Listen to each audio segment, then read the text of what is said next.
yagurrakum billahil gharur. Kamu jangan tertipu dengan kehidupan dunia. Makanya saya itu orang yang paling fanatik sujud. Soalnya kalau suwun jenengan sing sujud. Wes sujud salat 5 waktu lah nikmati. Karena sekali kamu terbiasa mensifati dunia ini penting, nanti kamu akan lupa mensifati akhirat itu penting. Dan itu awal kamu tergelincir dari ansawa isabil, dari jalan yang benar. Makanya tadi pepatahnya orang sufi apa? An-nasu niyamun wa idza matu indah. Manusia itu tidur, kalau mati baru. Terus contoh kedua begini. Kenapa Allah begitu murka ketika orang tidak mengerti hak-haknya Allah? Bukan karena Allah anarkis atau keras, tidak. Memang secara akal pasti begitu. Saya sampai tak beda ini. Ya contoh gampang-gampang saja, tak wari logika. Kalau ada orang buta lewat kemudian nabrak tembok, karena apa? Karena buta kan? Buta itu maknanya apa? Tidak tahu. Akibat tidak tahu, nabrak tembok. Ya kan? Karena tidak tahu nabrak tembok, karena tidak tahu terjatuh di sungai, karena tidak tahu terjatuh di jurang. Sekarang juga sama. Orang karena tidak tahu pentingnya agama, tidak tahu pentingnya Allah, kemudian dia fokus ke duniawi. Akhirnya ya nabrak tembok. Natijanya sama enggak? Saya ulang lagi ya. Orang buta karena tidak tahu nabrak tembok. Orang fokus untuk perempuan cantik atau melihat apa, kemudian dia tidak tahu depannya juga nabrak. Untuk menjadi nabrak itu syaratnya tidak tahu apa tahu. Bisa dua-duanya. Tidak tahu ya sebabnya nabrak, fokus ke yang lain ya bisa. Maka tidak tahu ya sebab nabrak, fokus ke yang lain juga sebab.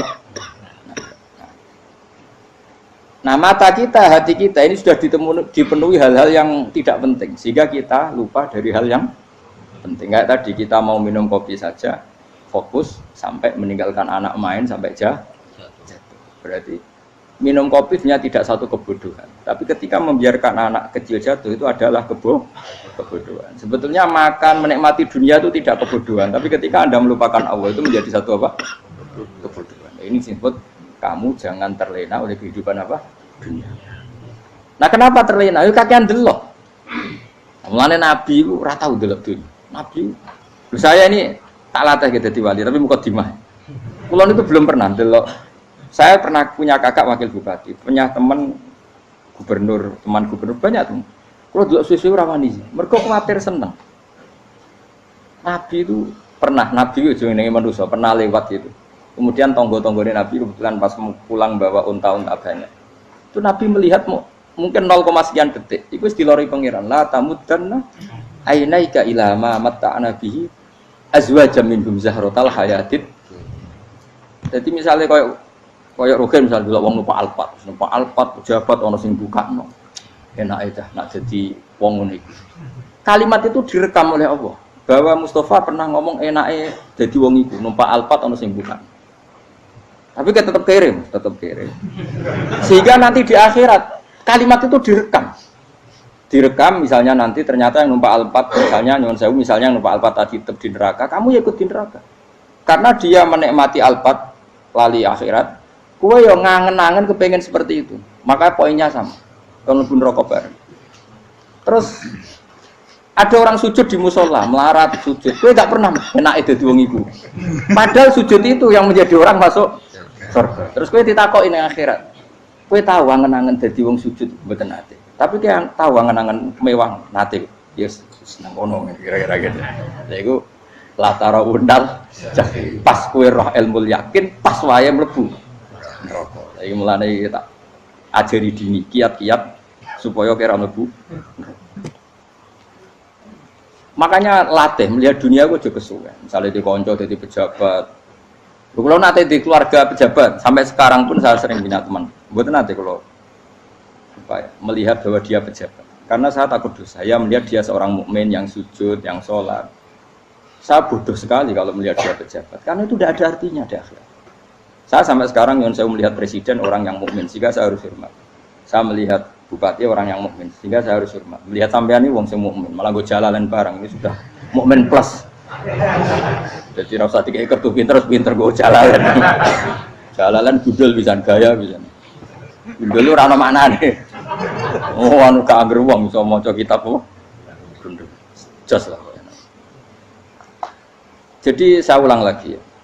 Makanya saya itu nanti kalau sampean alim sudah kayak saya, itu pasti nggak kagum sama sahabat. Sahabat itu, apalagi Rasulullah ya tentu. Sahabat dulu aja yang gampang ditiru. Sayyidina Umar ketika ditusuk oleh siapa? Abu Lu'lu' siapa? Al-Majusi. Abu Lu'lu' itu seorang Majusi. Dan Umar itu orang pendendam. Dia orang pendendam. Tapi tentu karena dia orang baik, ya pendendamnya hal-hal yang baik. Coba kalau kamu ditusuk orang itu dendam nggak? Kira-kira sebagai manusia kan dendam. Itu tanyanya begini sama yang ya taruh sekarang orang dekatnya. Yang bunuh saya tadi siapa? Itu Abu Lu'lu' Al-Majusi, Hulamul Muhirah. Dia budaknya Muhirah. Majusi, iya ya Umar. Dia sudah mau mati. Itu ngendikan gini, sama siapa otaknya? Alhamdulillahilladzi lam yaj'al maniyati biyadi rajulin sajadalaka sajdah yuhajuni biha yaumal qiyamah. Ya Allah, terima kasih sekali ya Allah. Engkau mentakdirkan saya dibunuh oleh orang yang enggak pernah sujud. Kalau saja dia pernah sujud, maka dia berhak menuntut saya dengan sujudnya untuk masuk surga. Artinya gini, kalau dia ditusuk orang yang pernah sujud, misalnya Sayyidina Umar kok ditusuk oleh Ruhin, kemudian Umar masuk Ruhin masuk neraka, aku tetap pedih Gusti. Isowai sujudnya dia menjadikan enggak berhak masuk neraka. Artinya Umar sangat hormatnya pada sujud itu dia enggak berani. Jadi kira-kira kok Umar sujud kowe iku kira-kira rawani maksudno anak kowe mlebu neraka. Piye-piye di kekuatan sujud yang mempotensikan tetap dia masuk surga. Makanya dia seneng, dendamnya kesampaian. Syukurlah nek sing mateni aku ora tau sujud. Jadi tak patut nang neraka langsung gludeng ngene kira-kira gitu. Saking hormatnya ambek sing jenenge sujud. Tapi kita sekarang enggak. Rawong ning musala sujud, ya jeneng wong nganggur. Otak kita ini sudah PKI lah kamu. PKI halus. PKI yang tanpa kartu, paham? Makanya Allah kalau muji sujud, enggak sampean tak latih supaya baca Quran yang benar. Kayak apa Allah bikin Ka'bah? Kayak apa mulianya Ka'bah? Itu dibikin Allah untuk apa? Lil akifina wa satusai warrukais sujud, dan untuk orang-orang rukuk dan sujud. Ketika Allah menurunkan rezeki di bumi dan di langit, itu perhitungannya Allah masih itu asli. Rabbana liyuqimus shalah faj'al afidatan minan nas tahwi ilaihim warzuqhum minas sama. Gusti, ben nak sujud ku kuat. Piye-piye menungso nak ramangan ra kuat. Nak is kuat diteno ku yo ben sujud. Liyuqimus shalah. Ketika Allah muji orang baik atau ibunal abidunal hamidunas saihuna satruse arraqiunas sajid. Yang rukuk yang sujud. Karena tadi ketika nanti Anda di akhirat, kenangan terbaik Anda di dunia itu hanya sujud. Liane itu coba misalnya kena akhirat terus video disetel sih. Pas kongkoi-kongkoi ini perapatan. Bariku nglamonem disetel. Beda di pegawai negeri. Ngayal gajine sakmene, engko sakmene nggo wayo. Wan terekam kabeh. Oh ora sini-sini wong. Terus tokoh idola sing duwe wae sing tumpakane Alfa di sekretaris saya. Iku mbok neng utekem iku berpuluh-puluh tahun. Dan itu jumlahnya poinnya misalnya 100.000. Bareng idol anu Kanjeng Nabi mau 10%, cuma gayanya mau sholawat. Tapi sebetulnya agak tahu bayang no ahli ini miskinan, Mbak Amit ini miskinan. Gayanya mau sholawat tapi teke ora tahu kepengen melarat koyo. Itu direkam. Makanya dari Habib-habib sing alim-alim niku almar'u ma'aman ahabba hada targhib wa tarhib. Kita ini kan sering dimotivasi mubaligh. Mubaligh itu kan saya naik dewe nang. Pokoknya seneng Nabi swarga. Dari Habib-habib sing alim nak ngritik, masalahnya dewe mu almar'u ma'aman ahabba. Wong dibarno wong sing disenengi. Apa kamu bisa menjamin seneng Nabi saudure seneng wong-wong itu? Jangan-jangan kita lebih berkeinginan seperti orang tertentu yang kaya raya, yang terkenal, yang hebat. Meskipun kowe oleh sana muni seneng Kanjeng Nabi. Jangan-jangan status cinta kita terbukti ke orang itu. Iya toh, misalnya gambarnya pasang neng kamar, puas, partai, uang, kuasa. Terus, kue nyumbang masjid nyuwun sewu mau 50.000, tapi bareng nyumbang untuk kemenangan orang itu 10 juta. Nyebut uang itu satu hari 100 kali, nyebut Nabi bedak sholat. Warung dihitung, dipoling mbak malaikat, disurvei buat dipoling orang pokoknya. Dengan cara begini, status senangnya orang ini ke siapa?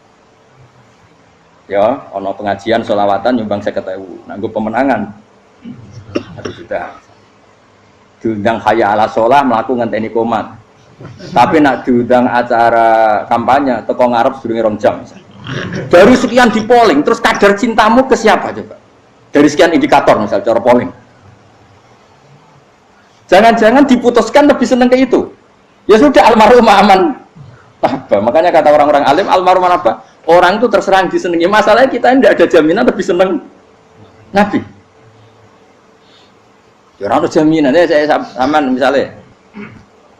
Hitung dhewe-dhewe ora usah meneng terus kok wedi dosa wis kadung dosa iku wis kadung. Makanya Sufyan Ats-Tsauri itu dadi wali ku mangsa mergo ibadah akeh mboten. Sufyan Ats-Tsauri gurunya Imam Syafi'i. Dadi wali ku sederhana. Sama tak ceritane orang-orang jadi wali dengan cara yang sederhana. Tapi kan niru copy paste ya, artinya ora apa ya KW lah. Kalau niru enggak apa-apa tapi KW kebaikan. Sufyan Ats-Tsauri itu ditanya, "Kenapa kamu sedekat itu sama Allah dan Anda keramat?" Jadi resepnya begini, Pak. Saya itu belum pernah ke masjid nunggu adzan. Paling enggak setengah jam, 1 jam sebelum adzan itu saya sudah ada ke masjid. Ditanya, "Kenapa begitu?" Ketoke kok kawula sing elek, moroe ngenteni diceluk. Wis ngerti nek wayahe yak ngono iku Allah nyeluk. Misale saya punya candalem atau saya punya karyawan, tiap jam 8 itu buka toko. Nah, bayangno itu juga. Saya punya karyawan tiap jam 8 tugasnya buka. Selalu buka tokonya ngenteni tak panggil. Rohen, toko buka, siap. Tapi besok ya ngono lagi. Jam 8 buka, siap. Tiap hari gitu. Kira-kira kendaraan karaniku goblok apa sopan? Kira-kira enggak jawab deh. Goblok kritik jauh. Nah, Sufyan Ats-Tsauri tidak mau gitu. Wong wis ngerti nek Allah yang mono wayahe manggil. Dadi ya kerja malu wis ning kono. Dadi nek Allah hayya ala sholah pun Gusti. Hayya ala sholah pun penting mriki. Iku sudah dadi wali. Oh, iku saya buat tiru tapi KW lho, enggak masalah, tapi ini kan resep no. Lho mangkel gak kira-kira. Ana karyawan tiap jam 8 kon buka toko. Selalu marane ngenteni di panggil. Jadi wali dulu tuh punya cara muamalah sama Allah tuh luar biasa. Ya ora usah mbok tiru terus kemen dadi wali wis ra iso kadung salah. Biasa wae. Aku lah nganti saiki ya biasa wae. Aku maro masjid ngenteni meh komat ya biasa wae. Tapi aku kan iso dadi wali lewat jalur liya lah aku ya. Jalurku kan akeh. Mulang ya mari wali, sabar ning coba ya mari wali. Jane ana jalur fikir ya mari wali kan. Tapi kan loro, fikir loro. Jadi Imam Adil ya wali, di bojo judes itu wali, masyhur. Ana wali ku barokah di bojo judes. Iku ya jalur dadi wali. Wah lebih ngeri lagi. Ngeri tenan nganti akhirat dijak wedi. Jadi anak jote wae para suami takut istri silakan baris sing wis baris sing wedok. Pak rene lho tetep mororo. Waktu bojo kegawangan ini akhirat bahaya, you know. Yes. Bahaya waktu bojo nganti kegawan apa? Teng akhirat. Masyhur jadi cerita-cerita wali wis. Ya saya ulang lagi ya. Latih, meskipun dari kecil latih. Makanya kamu tahu kenapa Quran itu kalau ngendikan sujud kayak gitu spesial. Balillah fa'bud wa kum minas syakirin. Jadi meskipun kita di dunia umumnya orang saya makan, saya minum. Saya juga punya istri, punya keluarga, punya apa. Tapi saya belum pernah melihat anak saya itu sebagai anak saya. Saya kalau melihat anak saya ini teman sujud saya, nanti yang meneruskan sujud saya. Saya tenan kulon bolak-balik ditanya istri saya dan agak-agak marah. Gus Pak, kenapa kamu hormat sama anak sampai gitu? Kalau nanti manja gimana? Kalau terlalu manja, saya bilang itu udah anak saya. Itu nanti yang meneruskan sujud saya, meneruskan rukuk saya. Saya nanti pasti mati dan saya butuh di bumi selalu ada yang sujud sama Allah. Dan itu yang paling dalam otoritas saya itu anak saya. Orang lain itu enggak dalam otoritas saya. Jika kita melihat anak itu ini penerus sujud saya, penerus rukuk saya. Kita enggak sudah duniawi sekali. Rumah anak tua ben di rumah. Kapitalistik. PKI lah pikirannya yang ngono, Cina yang ngono. Mau fasek-fasek neng dalan yang ngono. Kowe nggawa jalalan ngalor itu pakai aja ngono. Jadi dulu itu kalau para nabi donga fahab li milladun kawaliya yarithuni wa yarithu min ahli Yakub, seorang turunan yang meneruskan tradisi sujud, tradisi. Sehingga ulama-ulama dulu kalau ndongakno anake ya min ahli sujud, wa min ahli Quran, wa min ahli sunnah napa? Enggak apa-apa kowe seneng donya gak apa-apa. Ora usah tak warai wis seneng dhisik. Paham? Dadi ora usah cara Gus Bak ra apa-apa. Ora usah tak arani ra apa-apa wis mbok lakoni. Makanya pulau suwon sangat. Sujud itu luar biasa. Nanti kamu di akhirat kenangan terbaik Anda di dunia adalah pernah apa? Sujud. Bayangkan kalau itu jadi orientasi Anda. Anda berpolitik, cek melok partai Gerindra, cek Golkar, cek PDI supaya jadi penyuara sujud tidak dilarang di Indonesia karena umat Islam mayoritas. Saking mayoritasnya sampai pejabat rasolat rawani. Beberapa pejabat rasolat bakal dipilih. Itu berarti kamu berpolitik niat bikin satu pressure supaya standar orang benar adalah sing nopo sujud itu ya benar. Kok yang kaya kerja biar bisa beli tanah untuk masjid. Yang orang miskin ikut menopang supaya masjid itu berdiri. Semuanya orientasinya menuju apa? Sujud. Jadi tidak sujud itu harus jadi wong khusuk sing goblok terus sujud terus. Tahu-tahu negara dikuasai komunis misalnya. Terus akhirnya sujud dilarang. Termasuk menciptakan satu suasana Islami di negara ini juga berarti menciptakan keberlangsungan sujud. Karena dengan suasana Islami berarti sujud tidak dilarang bahkan dianjurkan dan sebagainya. Ini penting saya katakan karena kalau tidak diingatkan ruwet. Nabi itu pernah punya anak dalam. Anak dalam itu setelah mau boyong cara santri itu ditanya, kamu minta apa sama saya? Ya Rasulullah kasih waktu 1-2 hari mau saya pikir. Karena yang menanyakan orang yang Sayyidul Awwalin wal Akhirin setelah sekian 2 hari, minta apa kamu? Jaluannya gak tanggung-tanggung. As'aluka murafaqataka fil jannah. Saya minta jadi temanmu di surga. Oh Nabi kaget tuh. Kok kalian diwarai wong? Mboten nanti sing marahi. Kok nabi diwarai wong ndak ya. Terus, kenapa kamu minta itu? Kata tadi, kalau saya minta dunia itu nanti zailah. Dunia itu pasti hilang, faniyah pasti hilang. Maka yang abadi adalah saya jadi temanmu di surga. Tapi apa kata Rasulullah Jabir? Fa'inni ala nafsika bikasrotis sujud. Ya sudah kamu bantu saya, kamu memperbanyak sujud. Kayak apa? Nabi pun mintanya fa'inni ala nafsika bikasrotis sujud. Saya bantu untuk menolong diri kamu memperbanyak apa? Sujud. Makanya di pertama surat turun itu ada wasjud. Kamu bersujud dan kemudian mendekatlah kepada Allah.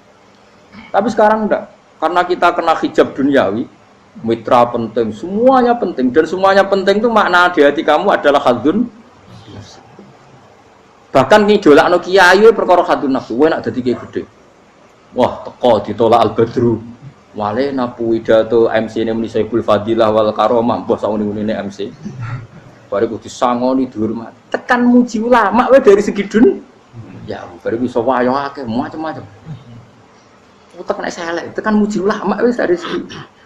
Makanya saya ini termasuk ulama, kalau kan saya ngebis biasa. Kalau jarang kerja di panggungnya, seneng dulu. Supaya semua ulama udah dipandang secara apa? Dunia. Saya sampai sekarang ngedus anak kulo biasa. Teng pasar gitu biasa. Kulo marung teng pasar mangan gitu biasa. Nak seneng kulo ben atas nama wong alim karena apa? Kalau kita terlalu menikmati dunia, lama-lama orang seneng ulama juga dari sisi dunia. Keren, jadi kiai teko disualami dicucupi munggah. Ya enggak apa-apa itu enggak dosa sebenarnya, tapi takut saya utek elek-elek iku ngejolakno perkara duniawi, show-nya itu lho, Pak. Jadi ngene tak pikir teko ngaji bar wis warmu paham karepmu ora karepmu. Mulan ngarep ngaji karepmu. Mesti rugi kowe ya, aku tenang ae aku. Ben orang itu latihan ikhlas, napa? Latihan. Kalau kadang gitu protes be tiang-tiang. Gus, jenengan sekali-kali nak tidak tak derekno kok umum.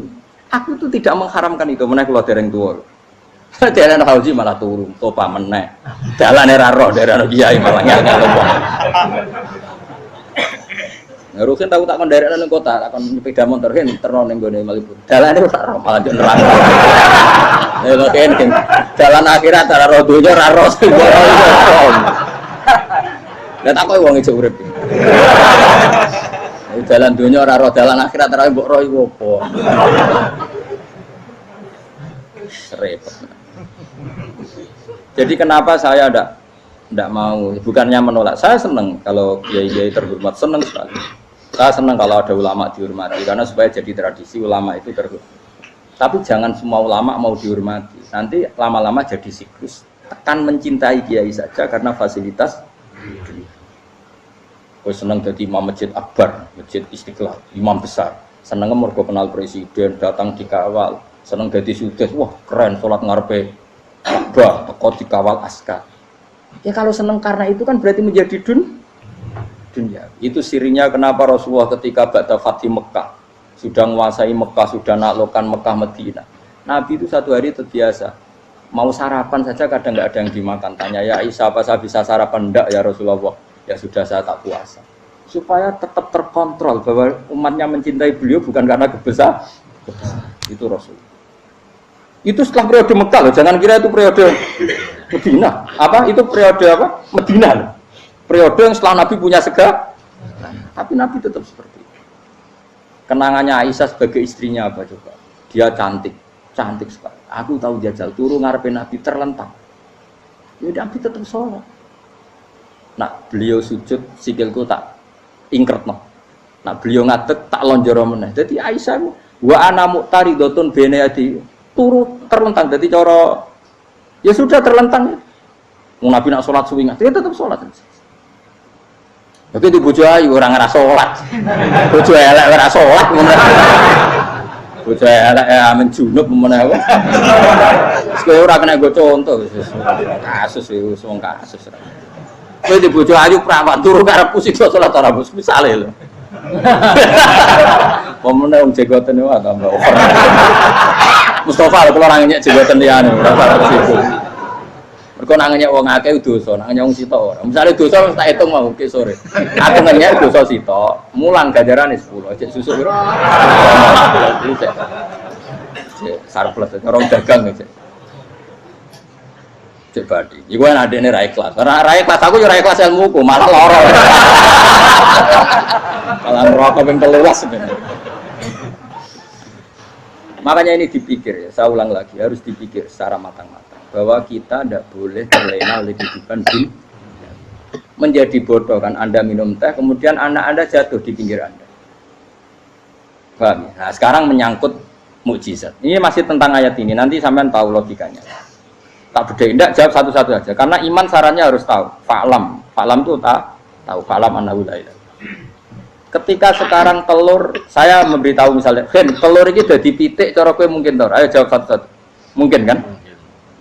Tapi pertanyaannya, saat telur menjadi pitik kemudian mungkin, dan ayam ini bisa terbang, bisa selingkuh, bisa punya anak turun, itu menjadi mungkin itu kan kamu pun tidak ikut menciptakan. Ikut gak kamu menciptakan telur menjadi ayam? Tidak kan? Kan di luar kudrah kamu, di luar kemampuan kamu. Tapi kamu bilang itu mungkin. Ada onta yang buting, yang sudah hamil sudah. Kamu bilang nanti onta ini mau punya anak dan anaknya nanti bisa jalan seperti induknya. Kamu katakan apa? Mungkin. Tapi saat Anda katakan mungkin, Anda ikut menciptakan enggak? Enggak kan? Tetap itu kudrahnya Allah. Tetap itu. Maka para nabi itu tidak tahu bedanya antara onta yang keluar dari indukannya dan keluar dari batu. Itu syaratnya jadi nabi, syaratnya jadi wali. Nah, saya kira ono nabi. Makanya Nabi Soleh ditakoki, bukti nak kudrahe pangeran ubi. Lah kamu minta apa kata Nabi Soleh? Silahkan ada unta keluar dari batu itu. Nabi Soleh bisa. Ya tenan terus unta keluar dari batu. Terus kaumnya gawok. Wah kok hebat tenan unta metu kok batu. Jare Nabi Soleh, ya padha karo unta lahir kok indukane. Bedane apa? Ya beda. Lah bedane apa? Metu kok watu kok ya ora melok gawe. Metu kok indukane ya kowe ora melok gawe. Bedane apa? Tapi tak temu kena hijab, ngono niku ana bedane. Cara nabi-nabi ora roh bedane. Lah kula termasuk warasatul anbiya ya ora roh bedane cara kula. Waras utek kula niku waras. Lho lha yo misale kowe cara iman seperti itu yakin dadi wali. Wes sama amatir lah wali swasta lah pokoke wis dadi wali. Jadi manusia itu lucu, sesuatu yang dia pun tidak bisa, iku sok bedakno. Kalau telur menjadi ayam mungkin. Sapi keluar dari indukan mungkin, biji padi menjadi padi besar mungkin, tapi nak watu kok jadi biji padi mukhal. Lu saat yang dikatakan mungkin itu apakah manusia ikut memberi? Tidak kan? Ikut menciptakan? Harusnya kan tetap bilang, yo aku menyaksikan itu karena ada kekuatan X yang menciptakan itu. Harusnya dia kalau mau konsisten kan, Saya tidak bisa menciptakan telur jadi ayam, tapi ada kekuatan lain yang menciptakan, dan saya tidak bisa. Jadi telur keluar dari ayam ya kita tidak bisa menciptakan, sapi keluar dari indukan ya kita tidak bisa menciptakan, termasuk untanya Nabi Soleh yang keluar dari batu besar kita. Makanya semua Nabi itu tidak tahu bedanya, itu bedanya Nabi sama enggak Nabi. Makanya Nabi itu tenang ya, masyhur. Ketika perang Khandaq, Nabi itu kelaparan. Kemudian Jabir datang, ya Rasulullah, istri saya menyiapkan makanan untuk orang 6, karena kambingnya hanya kecil. Maka hanya orang 6 saja yang kau boleh datang ke situ. Tapi Rasulullah dengan santainya, ya ahlal Khandaq. Padahal yang ngeduk Khandaq itu sekitar 3.000, ya ahlal Khandaq. Halumu ilayya, yuk ke Jabir, karena Jabir sona atau aman, bikin makanan untuk kalian. Itu 3.000 orang. Wah, Jabir dimaki-maki sama, sudah bilang untuk orang 6 Nabi, ya apa-apaan orang banyak, itu mesti tidak cukup, kita mana. Nabi santai, bilang ke istri kamu, Jabir jangan buka makanan itu kecuali saya. Ya, makanya Nabi matur pengiran, Gusti ini cukupkan untuk orang banyak. Sama Allah di ACC ya terus cukup. Karena bagi Nabi tahu betul. Sekarang ketika beras menjadi beras, apa dalam kudrah kamu, dalam kemampuan kamu, enggak kan? Ketika sistem tubuh kita makan kemudian jadi kenyang, apa dalam kemampuan kamu?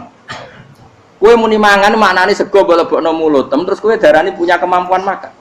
Apa setelah itu kamu mengendalikan sistem saraf kita, sistem urat kita? Enggak kan? Jadi Nabi ora roh bedane, justru itu jadi Nabi. Karena dia enggak pernah terjebak, Nabi enggak pernah terjebak oleh yang dili. Makanya cara pangeran wa ma min dabatin fil ardi wala ta'iri yatiru bi janahihi illa umamun amsalukum. Ketika orang kafir minta bukti kudrohe Allah iku apa? Kayaknya Nabi itu didono manuk. Lah manuk terbang bukti kudrohe Allah. Ya biasa mat manuk terbang, wis suwe nak manuk terbang. Bukti kudrohe ning ndi? Iku tekek wis emper. Lha bukti kudrohe ya kowe ora iso gawe kan? Tapi maksudnya wong kafir bukti kudrohe pangeran ku gawe unta kok watu. Lah bedane apa mau hale unta kok watu ambek kok indukane? Bedane apa jajan? Wong ibuke unta ya ngrasa gawe.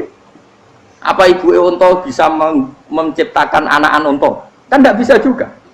Manusia juga ada. Jadi itu wis cukup jadi kudrohe.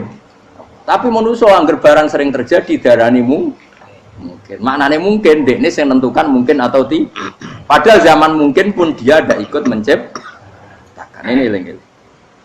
Makanya itu kenapa Allah akhirnya bikin mukjizat supaya orang itu ingat kedahsyatan kudrohe Allah. Sebetulnya mukjizat itu tidak penting. Maksudnya tidak penting tadi untuk iman sebetulnya tidak perlu mukjizat. Makanya ketika Rasulullah SAW ingin nuruti mukjizat yang diminta orang kafir, Allah malah ngelingno inna fi khalqis samawati wal ardi wakhtilafil laili wan nar. Sajane ana langit, bumi, ada lautan, ada apa sudah bukti kudrohe. Nah sekarang mukjizat kok ngenteni unta keluar dari apa tadi? Batu, ngenteni Nabi Soleh. Lautan merah diseblak tongkatnya Nabi Musa terus terbelah. Itu dari mukjizat. Kalau itu maknanya mukjizat karena manusia tidak mampu, apa manusia mampu bikin lautan? Kan tidak mampu juga. Kenapa itu tidak dikatakan mukjizat? Lagi-lagi karena wis kena mataul huruf. Paham jelas ya? Makanya kata Allah, saiki wong ora percaya hari kebangkitan. Alasannya masa manusia jadi tanah menjadi manusia? Memangnya manusia yang sekarang hidup itu dari apa coba? Sengke nado melok pilek, pilpres, melok dukung mendukung itu memangnya dari apa coba? Dari tanah kan? Mestinya hari kebangkitan sejati ya sekarang ini orang-orang dari tanah sekarang berkeliaran ini ono sugo jalalan ngalor ngidul maknani. Iku yo kok lemah.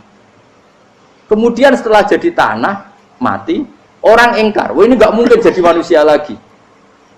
Padahal zaman sekarang jadi manusia itu karena kudrohnya manusia apa karena Allah? Karena Allah. Dan manusia sekarang dari tanah apa enggak? Dari tanah. Harusnya ya berpikir seperti itu. Kalau kudrohnya Allah bisa menjadikan manusia sebanyak ini dari tanah, tentu Allah tetap mampu nanti setelah jadi tanah menjadi manusia. Itu malah kula nu wedi urip nggih wedi tenan. Karena tadi dari hidup menjadi tidak tahu. Annasun wa idza matu tidak tahu. Kita semua punya tidur setelah mati baru karena baru tersadar. Makanya analogi itu penting, kias itu penting. Ya saya beri contoh berkali-kali saya menyontohkan. Sampean tak warai hujah ulama. Nanti pasti sampean taslim itu pasti nyerah. Kalau kamu disebut jeleknya oleh orang lain, kamu mangkel nggak? mangkel kan. Itu Imam Ghazali gini, kamu tak kasih resep supaya kalau ada orang mengingatkan kejelekan kamu itu tidak mangkel. Apa itu resepnya? Misalnya gini, di baju saya ini, inna fi thawbika akroban wa hayatan. Di baju kamu itu ada kalajengking yang berbisa atau ada ular yang berbisa. Ada orang mengingatkan itu. Kamu terima kasih apa enggak? Terima kasih. Karena ada sesuatu yang bahaya di diri kamu, diingatkan, dan karena diingatkan itu Anda terus bisa menghilangkan sesuatu yang bahaya tadi. Sekarang kamu punya sifat hasud, sifat dengki, sifat riya, sifat-sifat yang buruk. Itu sesuatu yang mencelakakan kamu di akhirat. Kemudian ada orang mengingatkan itu, harusnya kan kamu matur nuwun karena sifat yang buruk kamu diingatkan, kemudian kamu berusaha wong diingatkan ada kalajengking yang hanya madorot di badan kamu saja kamu terima kasih. Ini diingatkan ada hasud dengki yang madorotnya dunia akhir, kamu tidak terima kasih. Jadi itu ulama dulu. Jadi kalau bikin hujah itu gampang sekali. Jika ulama dulu kalau berdebat kemudian diingatkan temannya, kalau dia salah misalnya, itu ya tenang saja. Karena mereka cukup punya akal, punya analogi untuk nganggap itu biasa. Kayak diingatkan ada kalajengking di tubuh kamu. Kamu matur nuwun enggak sama ingatkan? Tadi saya ngaji sore, ngaji di sini cerita. Kila itu Imam Ahmad. Itu mudah mereka iman sama Allah dan Rasul. Maka yu'minu billahi wal yaumil akhir falyukrim apa? Jaru. Kalau kamu iman sama Allah dan Rasul maka muliakan tetangga. Itu ada seorang ulama dipanggil tetangganya, ayo ke rumah saya. Setelah sampai, dah pulang saya tidak jadi butuh. Sampai di rumahnya dipanggil lagi. Ke situ lagi, dah pulang lagi saya sampai 3 kali. Itu si ulamanya senyum-senyum santai. Ketika pemuda tadi insaf dan minta maaf, kenapa Pak Ulama kamu kok tenang saja? Jawabannya enggak. Kata Rasulullah, saya disuruh hormat tetangga. Saya senang sekali bisa melakukan perintah Rasulullah. Jadi saya nurut kamu itu tidak ada urusannya dengan kamu karena perintahnya Rasulullah. Nangis pemuda tadi. Kalau kita kan enggak, gengsi dong, giambar. Ini kan kita gayanya mulai sunnah Rasul, tapi uteknya uji hadun nafsi. Nah kalau kamu sudah gitu, tak daftar jadi wali, mbok KPU-nya oleh nyetujui mbok kapan raro nanti. Daftar. Saya ulang lagi, jadi kamu harus terbiasa dengan kias yang diajarkan Quran ya. Jadi ketika bibijian jadi pohon besar, itu pun kamu katakan mungkin. Padahal ketika kamu katakan mungkin, kamu pun tidak ikut menumbuhkan bibijian jadi pohon asam yang besar. Itu menunjukkan kudrohnya Allah. Artinya sebetulnya kamu hidup semuanya itu hanya menyaksikan kudrohnya Allah tanpa kamu memberi kontribusi. Kenapa kamu yang menentukan mohal dan tidak mau? Harusnya mau taslim menyerahkan diri nak kabeh mau nyekseni kekuasaane Allah. Itu sing dimaksud Quran apa ya tanazzalul amru bainahunna lita'lamu annallaha ala kulli syai'in qadir wa annallaha qad ahata bi kulli syai'in ilma. Alam raya dibikin variasi kayak gini mau tujuannya Allah supaya kalian menyaksikan kemampuannya. Warna jelas ya. Makanya ketika pangeran ketika bumi yang sudah mati tak hidupkan dengan hujan, begitulah kadzalikan nusyur. Ya kira-kira seperti itu proses sesuatu yang mati menjadi hidup lagi. Jangan lupa untuk tinggalkan komentar Anda dan klik like jika kalian suka. Silahkan share dan bagikan ke teman-teman Anda. Untuk berlangganan kami silahkan klik subscribe channel Ngaji Kiai. Wassalamualaikum warahmatullahi wabarakatuh.